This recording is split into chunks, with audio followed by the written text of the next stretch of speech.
ऋतिक मंडल इस वक्त हमारे साथ जुड़ चुके हैं। ऋतिक, सबसे पहले तो हम इन तस्वीरों में आस्था का सैलाब देख ही रहे हैं। दिखाइए इस वक्त कहां तक पहुंची है यात्रा अभी?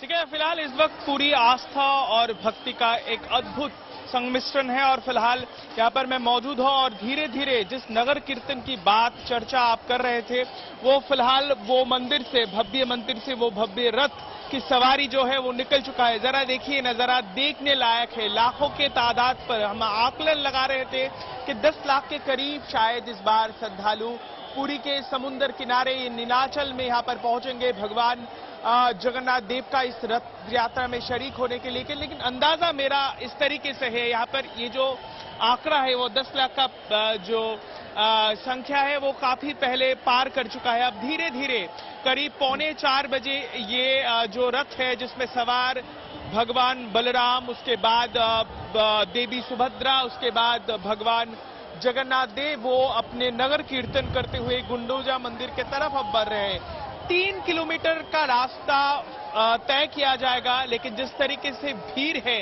खचाखच भीड़, चारों तरफ देखिए किस तरीके से तैयारी है और उससे लग रहा है किस तरीके से नगरवासी और नगर के लोग जो है बाहर से आए हुए कई सारे लोग, क्योंकि ये एक ऐसा मंजर है साल के इस क्षण में जब मंदिर में दर्शन करते हैं हम जाते हैं तो बहुत कठिनाइयों के साथ और बहुत मशक्कत के बाद भगवान के दर्शन मिलते हैं और आज भगवान खुद सड़कों पर उतरे हैं, बाहर आए हैं अपने भक्तजनों को दर्शन देने के लिए। आप देखिए हाथ उठाए जो भक्त लोग हैं वो किस तरीके से रथ के सामने जा रहे हैं। बहुत ही महत्वपूर्ण माना जाता है ये। आप देखिए कितना सुनियोजित तरीके से धीरे धीरे ये रथ की सवारी चल रही है। इतना सुनियोजित है कि लाखों के तादाद पर लोग हैं।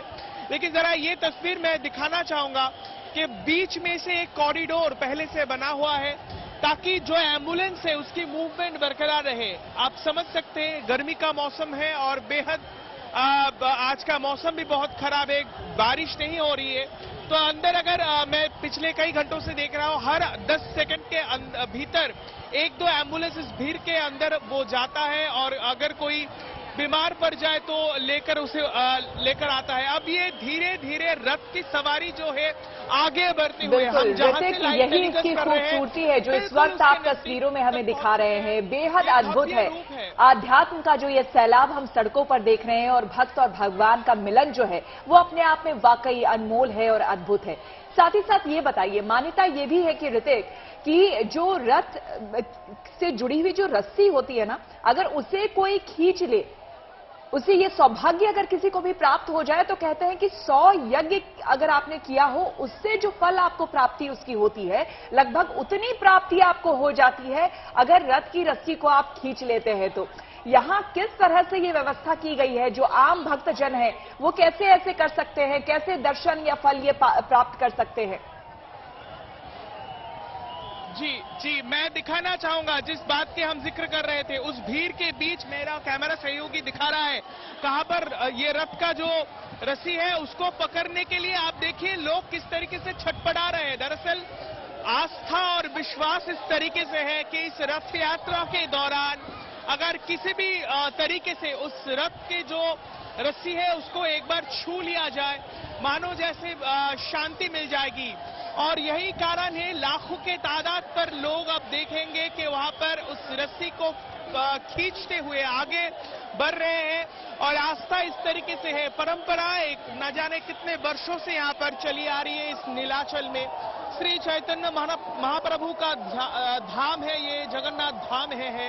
यहाँ पर उनसे तैयार की गई रीति रिवाज है और उसी तरीके से इस रथ का निर्माण होता है। नक्काशी देखने लायक है, बहुत ही पुश्तैनी ये सजावट है। इसी तरीके से हर साल ये खास लकड़ी से बनवाए जाते हैं ये रथ जिसमें बलराम, उसके बाद सुभद्रा और जगन्नाथ देव अब हम दिखा रहे हैं।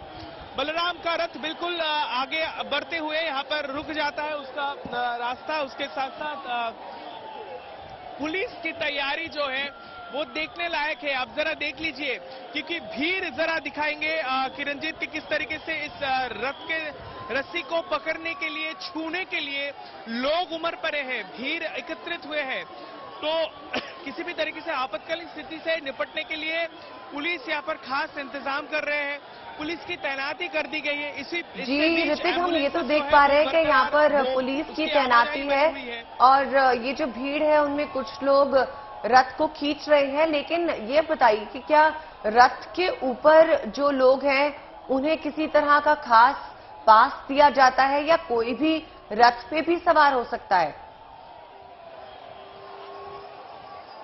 जी देखिए, बिल्कुल जहां पर आपको दिखेगा कि वहां पर जो पुलिस के वर्दी पहने हुए जितने भी ऑफिसर दिखेंगे और इस तरीके से तैयारी होती है। ये बहुत ही पुरानी परंपरा है कि 15 दिन पहले रथ यात्रा के जो स्नान यात्रा भगवान जगन्नाथ देव का, उसके बाद 15 दिन जो मंदिर का दरवाजा बंद रहता है और इस दौरान जितने भी सेवायत है इस मंदिर के, यानी सेवक जो है भगवान के, वो उस पे जुड़ जाते हैं और आपको उस रथ में जितने भी लोग दिखेंगे वो दरअसल इस मंदिर के खास सेवायत है जो भगवान बलराम, देवी सुभद्रा और जगन्नाथ के जो उनकी पूजा पाठ में 24 घंटे लगे हुए हैं और वही उस रथ में सवार होने की जो है उनको अनुमति दी जाती है। लेकिन इसको खास इंतजामात के साथ किया जाता है। आपने बखूबी कहा कि इसके लिए भी बाकायदा पासेस दी जाती है। कौन सेवायत उसमें रहेंगे, किस तरीके से वो रहेंगे। अब धीरे धीरे अब ये रथ बढ़ता हुआ, बहुत ही अद्भुत ये नजारा है क्योंकि पूरे विश्व में अगर माना जाए तो ये अद्भुत ये चेहरा एक रथ यात्रा को लेकर इतनी भरी मात्रा में लोग आते हैं, इतना बड़ा जनसैलाब इस धरती के ऊपर कहीं पर नहीं होता है और इतनी सुनियोजित तरीके से भक्ति और आस्था उनसे जुड़े हुए कई सारे चीज आप देखेंगे। इस रथ में सवार जितने भी श्रद्धालु हैं, इनके साथ साथ जितने भी सेवायत है, वो कीर्तन करते हुए आपको कीर्तन, ढोल, उसके साथ साथ जी ऋतिक, जब 12 बजे के करीब हमने आपसे जब हमने 12 बजे के करीब आपसे बात की थी ना, तब भी आस्था का ऐसा ही जनसैलाब हमें दिखाई दिया था। 5 किलोमीटर लंबा ये रास्ता, जैसे आपने बताया भी था कि सोने के झाड़ू से इसकी सफाई की गई है। आगे का मार्ग जो है लगातार साफ किया जा रहा है। तो आपके लिए अभी तक पॉसिबल हो पाया है कुछ लोगों से, कुछ श्रद्धालुओं से बात करना, क्योंकि आस्था इतनी गहरी है उसको शब्दों में बयां हम नहीं कर सकते। बिल्कुल बिल्कुल, आइए बात करते हैं उन लोगों से, क्योंकि मैं भी ऐसे ही एक छत पर हूँ और अगर जरा नजर दौड़ाए तो देखेंगे आपके इस मंदिर के इस रथ के आसपास के जितने भी होटल से मकान है, सबके छत इसी तरीके से खचाखच भरा हुआ है। वैसे ही मैं एक छत पर हूँ, काफी सारे लोग बाहर से आए हुए हैं। आप कहाँ से? आप यहीं के रहने वाली है। और ये जो भगवान जगन्नाथ देव का ये यात्रा जो है, ये भव्य रूप, क्या भावना आपके बहन में, आपके जहन में आता है? नहीं, हम जब भगवान को देखते हैं ना, आंखों में से ऑटोमेटिकली आंसू निकल आते हैं। तो यहाँ पे देख रहे हैं ना कितना भीड़ है, मतलब सब लोग अपने ऊपर चढ़ जा रहे हैं। जी। तो आप कहाँ से हैं दादा? किस तरीके से हर साल यहाँ पर देखते हैं, यहाँ पर रथ यात्रा भगवान जगन्नाथ देव का? जी, मैं पूरी जिला का रहने वाला हूँ। हर साल हम देखते हैं। क्या आस्थाएं बनी रहती है, किस तरीके की भावनाएं रहती है मन में? ये भाबर और ठाकुर है, जो कुछ माने मांगते हैं वो मिल जाता है तुरंत। इस तरीके से ही आस्था है कि अगर जिस तरीके से मन्नतें अगर की जाए इस भगवान के सामने आज के रथ यात्रा के दिन, तो वो मन्नत पूरी हो जाती है। ऐसा ही आस्था है, ऐसा ही विश्वास है। लोगों से हमने बात की और हमने लगातार ये तस्वीरें आप तक पहुंचा रहे हैं, हमारे दर्शकों तक पहुंचा रहे हैं। एक अद्भुत नजारा है, उसके साथ साथ मैं खुद महसूस कर सकता हूँ, एक अद्भुत अनुभूति भी है हमारे लिए कि इतना बड़ा जनसैलाब, इतनी बड़ी जो है एक तरीके से आप कह सकते हैं मेला जो है। जी बिल्कुल ऋत्विक, लोगों बिल्कुल आस्था का ये मेला और आस्था की अद्भुत तस्वीर हम देख रहे हैं। और अब आपको दिखाते हैं सुरों के रंग। गुड न्यूज ये है कि म्यूजिक की दुनिया में भी अगस्तान दुनिया फतेह कर रहा है। भारतीय टीम ने ऑस्ट्रिया में क्वायर कंपटीशन का खिताब अपने नाम कर लिया है। इसमें 13 देशों की 17 टीमों ने हिस्सा लिया और भारतीय टीम ने सुरों के सुर में सबको पछाड़ते हुए गोल्डन अवार्ड हासिल किया। बिल्कुल, आपको बता दें कि जब ये बच्चे एक सुर और ताल में जुगलबंदी करते हैं तो श्रोता मंत्रमुग्ध हो जाते हैं। ये पूरी टीम 4 महीने से मेहनत कर रही थी।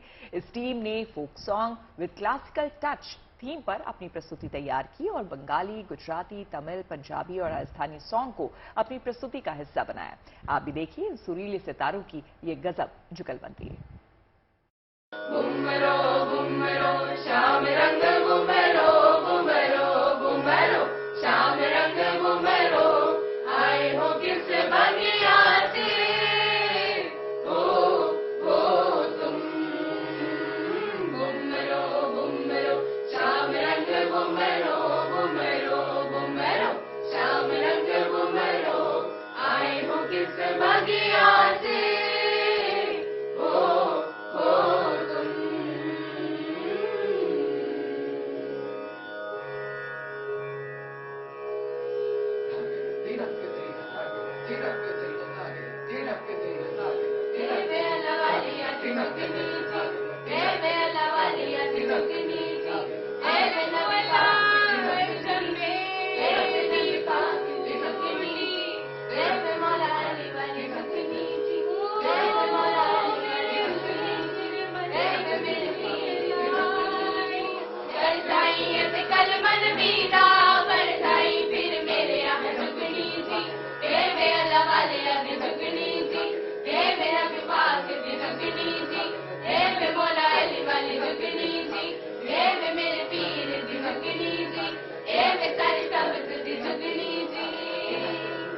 अगलावा मजबूरी नू आन जान दी बसूरी नू जहर बने हाटेरी पी जावा मैं भूली नू आना सीओ नहीं आया दिल बांग बांग मेरे टकराया कागा बोल के दस जावे बाबा क्यों दी चूरी नू रावाच बाबा चोनू नू कब कोई मैनू ना रोके मेरे ढोल जुलाइया दी तेनू खबर कि मैं होवे आ जावे दिल तेरा पूरा भी ना होवे हाँ बनिया बनाइया दी गल बात कि मैं होवे आ जावे दिल तेरा पूरा भी ना होवे पूरा भी ना होवे पूरा भी ना होवे। तो निधि हमारे साथ जुड़ गई हैं, जिन्होंने इनसे बात करते हैं कि किस तरह से इन बच्चों ने इस प्रतियोगिता में हिस्सा लिया और कैसी तैयारी रही। निधि बताइए, अपराजिता म्यूजिक टीचर जो है, माफ कीजिए, हमें उम्मीद थी कि निधि भी हमारे साथ जुड़ेंगी। अपराजिता ये बताइए, जब इन बच्चों ने तैयारी की तो इतनी सारी लैंग्वेजेस में तैयारी करना आसान तो नहीं होगा? नहीं, बिल्कुल भी नहीं।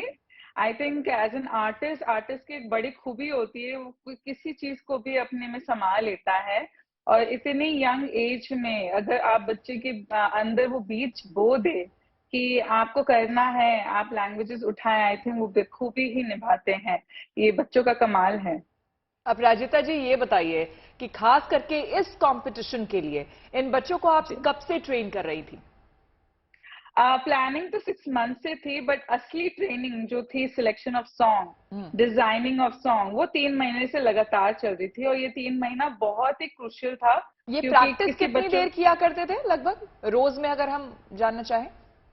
4 से 5 घंटा। वो 4 बजे आते थे, 9 बजे जाते थे, कभी 8 बजे जाते थे। पेरेंट्स ने बहुत कोऑपरेट किया इन बच्चों के लिए और पेरेंट्स का बहुत योगदान था, क्योंकि बच्चों को छोड़ना मेरे पास इसी जगह पे, इसी मंच में बैठ के खाना पीना, रियाज करना, रेस्ट करना, आगे विजन को लेके जाना, ये बच्चों ने 4 से 5 घंटा निभाया और सबका सपोर्ट रहा इसमें। अपराजिता, इन बच्चों ने तो हमें मंत्रमुग्ध कर दिया, आप हमें मंत्रमुग्ध कर सकती हैं क्योंकि आपका कंट्रीब्यूशन लाजवाब है। Thank you so much. बताएं 2 लाइनें अगर आप हमारे दर्शकों के लिए भी गुनगुना दें। हम बच्चों को तो सुन ही रहे हैं, लेकिन आपको भी सुनना चाहेंगे। बिल्कुल। आई थिंक जो पहला गीत हमने गाया था कंपटीशन का, वो रविंद्रनाथ टैगोर जी का था और वो मैं जरूर बच्चों को भी सिखाती हूँ। बहुत सिंपल से 2 लाइन है। যদি তোর ডাক শুনে কেউ না আসে তবে একলা চলো রে, যদি তোর ডাক শুনে কেউ না আসে তবে একলা চলো রে, একলা চলো একলা চলো একলা চলো একলা চলো রে, তবে একলা চলো একলা চলো একলা চলো একলা চলো রে, যদি তোর ডাক শুনি কেউ না আসে তবে একলা চলো রে। क्या बात है, क्या बात है। बहुत खूबसूरत। आपने जो ये थीम लिया है, इसके पीछे इसके साथ साथ एक क्लासिकल टच भी देने की कोशिश की गई है, इसके पीछे की क्या सोच थी? हमारी जो कैटेगरी थी वो फोकलोर थी, क्योंकि उनका वेस्टर्न नोटेशन था, हमारा भातखंडे नोटेशन है, तो काफी जगह पे रिस्ट्रिक्शंस थी हमारी। तो हमने फोकलोर में, मैं क्लासिकल आर्टिस्ट हूँ, बच्चे शास्त्रीय संगीत सीखते हैं, तो मुझे ये था कि हमें शास्त्रीय संगीत को तो बीच में लाना है, तो उसमें सरगम आ गया, सरगम में हार्मोनाइजेशन आ गई, तो वो कलाकारी तो करनी पड़ी, एज ए टीचर कहीं तो मेरी खूबी दिखानी पड़ी, तो वो हमने जोड़ दिया। अपराजिता जी, ये बताइए कि बच्चे वहां पे हैं, जाहिर सी बात है कि जब वो गाते होंगे तो उनका कुछ फेवरेट सॉन्ग होता होगा उनमें से, कि नहीं मैम ये नहीं, हाँ। ये वाला गाना हमें ज्यादा अच्छा लग रहा है, तो ऐसा कुछ कोई फेवरेट था क्या इतने सारे फोक सॉन्ग्स में से? उनके सारे ही फेवरेट थे, आई मस्ट से, मतलब आई एम नॉट लाइंग, सारे के सारे उनके फेवरेट थे। स्पेशली जब वो जो क्लासिकल जगह आ जाती है जहां पर वो लोग एक ग्रुप एक सुर में गाता है, दूसरा ग्रुप हार्मोनाइजेशन सुर में गाता था, वो फेवरेट जगह बहुत थी उनकी। आप हमें कुछ सुना पाएंगी अगर उस फोक सॉन्ग की हम बात करें, पर्टिकुलर उस गाने की बात करें? एक था जहां पर इन्होंने मोन्टारे किया था, इंडियन सिनेमा से हमने फोक लिया था, एंड में इन्होंने सरगम ली थी। जी, I'll just bring out the sargam for you. First of all, this is the gold award that they got from. क्या बात है? Yeah. So this is something very, very to be proud of. Congratulations for this. Very congratulation, बहुत बधाई। Thank you so much. And हमने जो सारे गानों के बीच में जो सरगम गाए थे, इसमें ये था बहुत इम्पोर्टेंट, जहां पर हमने इसको क्रिएट किया।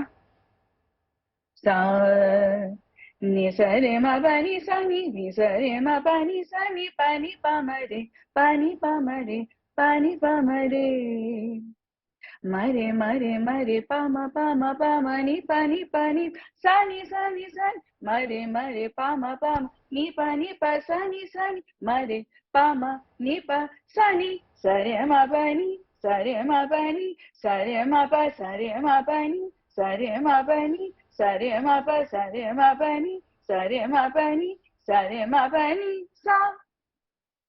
क्या बात। अपराजिता, ये बताइए, जब इतने सारे लोग एक ग्रुप में प्रैक्टिस करते हैं, तैयारी करते हैं, तो कई तरह के स्ट्रगल्स और चैलेंजेस रहते हैं।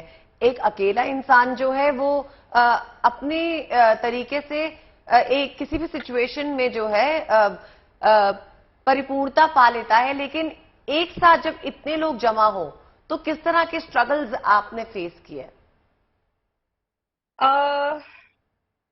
मेरी स्ट्रगल ये है कि मैं एक म्यूजिक टीचर के अलावा भी एक सीबीएसई स्कूल संभालती हूँ एज अ डायरेक्टर। मेरी एक खुद की पहचान है एज अ सिंगर, तो टाइम निकाल के उसको बांधना इतना छोटा सा मुश्किल था, मेरा तो पार हो गया। सबसे बड़ी मुश्किल थी इन बच्चों की, क्योंकि ये स्कूल जाते थे, स्कूल से 3:30 बजे आते थे, फटाफट खाना खाया, गुरु ने बोला 4 बजे पहुंचो, तो फ्लेक्सिबल 4 सवा 4 बजे पहुंच जाते थे।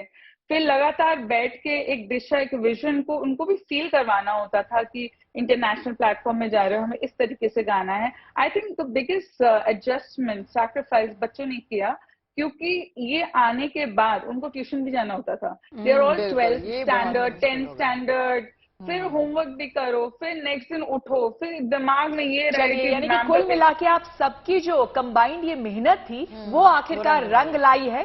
और एक बार फिर से आप सबको बहुत बहुत बधाइयां हमारी तरफ से। Many congratulation. Thank you so much for the acknowledgement. Thank you.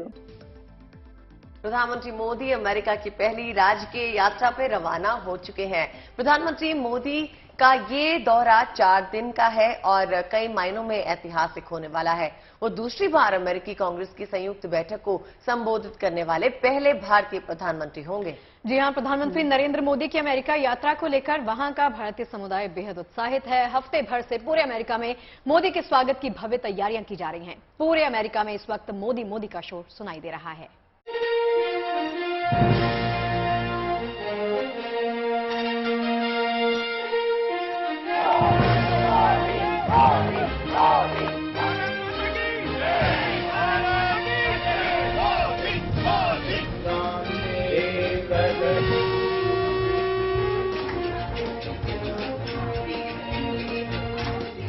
प्रधानमंत्री नरेंद्र मोदी ने आज अमेरिका के लिए उड़ान भरी, लेकिन उनके स्वागत को लेकर एक हफ्ते पहले से ही अमेरिकी समेत भारतीय अमेरिकी प्रवासी जमकर तैयारियों में लगे।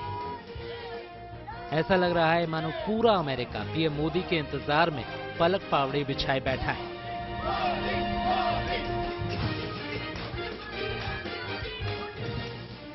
ये तस्वीरें अमेरिका के रिचमंड की हैं। रंग बिरंगी पोशाकों में सजी धजी महिलाएं डांस रिहर्सल कर रही हैं।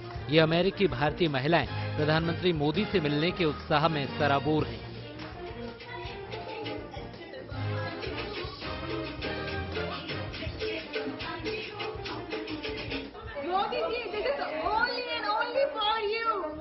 ये तस्वीरें न्यू जर्सी के वेद मंदिर की हैं। यहाँ प्रवासी भारतीय पीएम मोदी के स्वागत के लिए 20 फीट लंबी फूलों की माला तैयार करने में जुटे हैं। फूलों को तिरंगे की थीम पर गूंथकर ये माला तैयार की जा रही है। भारतीय समुदाय के लोग अपने हाथों से तैयार की गई इस माला को प्रधानमंत्री मोदी के गले में पहनाना चाहते हैं।